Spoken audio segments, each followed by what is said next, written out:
नमस्कार दोस्तों, technical farming में आपका फिर से स्वागत है। लगातार रासायनिक खाद और अंधाधुंध पेस्टिसाइड डालकर हमने जमीन का ऑर्गेनिक कार्बन बहुत घटा दिया है। ऑर्गेनिक कार्बन की बात शायद बहुत कम लोग करते हैं और अक्सर जब मैं साइंटिस्ट से मिलता हूं तो कहते हैं कि किसानों ने जो ऑर्गेनिक कार्बन घटाया है उस कारण उन्हें बहुत नुकसान हो रहा है। इसीलिए आज हम आपको मिलवाएंगे डॉक्टर राजेंद्र सिंह जी से। ये सॉइल साइंस के एक्सपर्ट हैं और IRI पूसा से रिटायर हैं और सॉइल साइंस की गहरी जानकारी रखते हैं। तो आज इन्हीं से जानेंगे कि ऑर्गेनिक कार्बन का ज़मीन में कितनी ज़रूरत है, क्या महत्व है और उसके घटने से कितना किसानों को नुकसान हो रहा है। तो चलिए पूछते हैं डॉक्टर साहब से ऑर्गेनिक कार्बन का महत्व। ऑर्गेनिक कार्बन ज़मीन की एक ऐसी ताकत है जो अगर हम ये कहें कि ये मिट्टी है तो इसका मतलब इसके अंदर एक सफिशिएंट ऑर्गेनिक कार्बन है, नहीं तो उसको हम सिर्फ रेत की ही संज्ञा देंगे।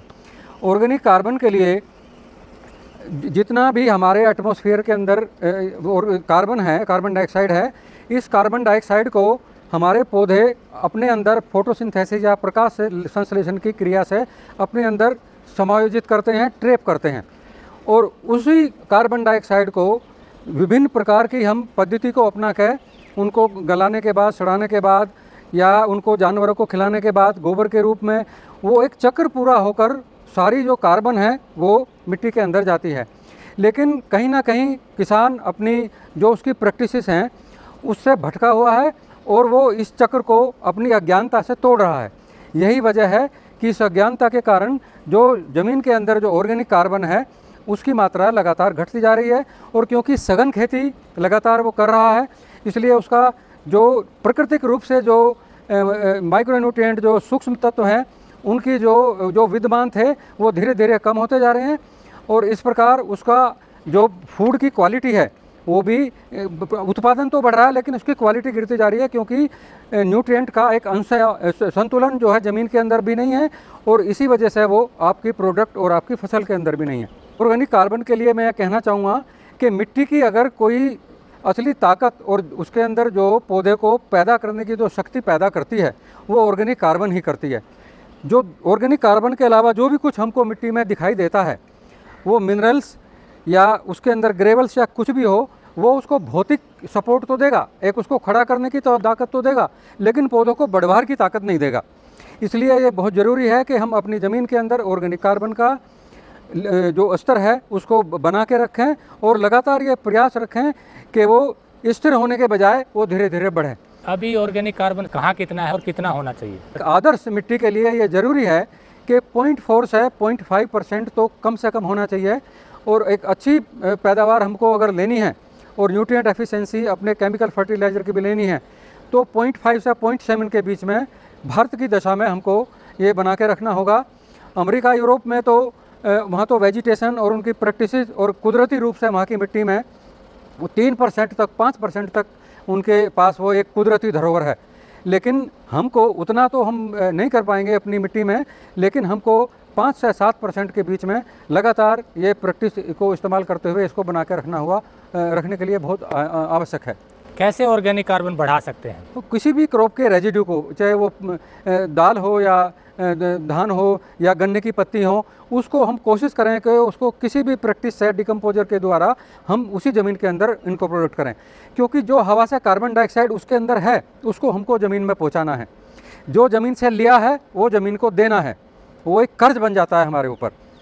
दाना आपने ले लिया तो कम से कम बायोमास को उसको वापस करने का आपका एक फ़र्ज के तौर पे किसान को उसको देखना चाहिए कि ये मुझे उस मिट्टी और खेत को वापस देना है। यानी कि फसलों के जितने भी अवशेष हैं उनको अगर ज़मीन में मिला देंगे तो वो ऑर्गेनिक कार्बन बढ़ाएंगे। चाहे गोबर हो वो भी बढ़ाएगा और फसल अवशेष भी बढ़ाएंगे। हाँ जी, ये सब डालते हैं तो क्या माइक्रो न्यूट्रिएंट्स और बाकी तत्वों की पूर्ति होती है इससे? जी हाँ, जो फसल के अवशेष हैं उन्होंने उस फसल अवशेष में, क्योंकि वो हमारी इसी मिट्टी से पैदा हुए हैं, तो उन्होंने जो कुदरती रूप से जो हमारी मिट्टी से जितने भी न्यूट्रिएंट अपटेक किए हैं वो सारे के सारे उसके अंदर विद्यमान हैं। और जब हम उसको डिकम्पोजर के द्वारा अगर डिकम्पोज करके मिट्टी में इनकॉर्पोरेट करेंगे या हम उसको सीधा ही हम उसको इनकॉर्पोरेट करेंगे तो वो सॉइल के अंदर जो कुदरती रूप से जो ऑर्गेनिज्म है वो उसको डिकम्पोज करने के बाद मिट्टी के अंदर ऑर्गेनिक फॉर्म में उसको लेके आएंगे। तो उसकी वो सारे न्यूट्रिएंट की अवेलेबिलिटी एक कुदरती रूप से ऑलरेडी उसको मिलेगी मिट्टी के अंदर जाएगी और वो एक चक्र के रूप में वो दोबारा से अगली फसल के लिए इस्तेमाल होगा। और वो ही ऑर्गेनिक कार्बन अगर उसकी कुछ कमी है तो वो एक संतुलन बनाएगी और जो कुदरती मिनरल हैं उसके अंदर जो मैंने जैसे पहले बताया जो वीक एसिड हैं वो उसका एक्सट्रैक्शन करके और उसको प्लांट के लिए अवेलेबल कराएंगे।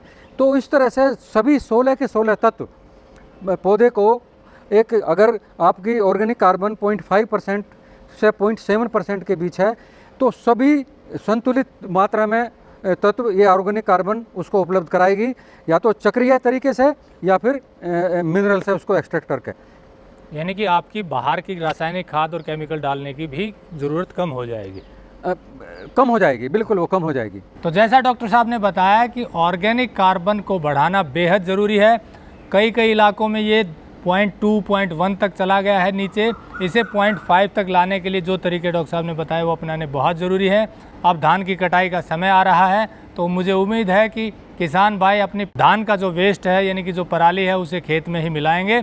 ये ऑर्गेनिक कार्बन बढ़ाने में सहायता करेगा और बाकी जो तरीके बताए उन्हें भी अपनाकर ऑर्गेनिक कार्बन बढ़ा सकते हैं और इससे आपका बहुत सारा खर्चा कम होगा, फसल की जो गुणवत्ता है वो भी बढ़ेगी, जिससे रेट अच्छे मिलेंगे। हमारी कोशिश यही है कि किसानों का खर्च कम हो, लाभ अधिक हो, इसलिए जुड़े रहिए। नमस्कार, जय हिंद। नमस्कार। अगर आपको यह वीडियो पसंद आया है तो ज्यादा से ज्यादा लाइक और शेयर जरूर करें। साथ ही चैनल को सब्सक्राइब करना ना भूलें।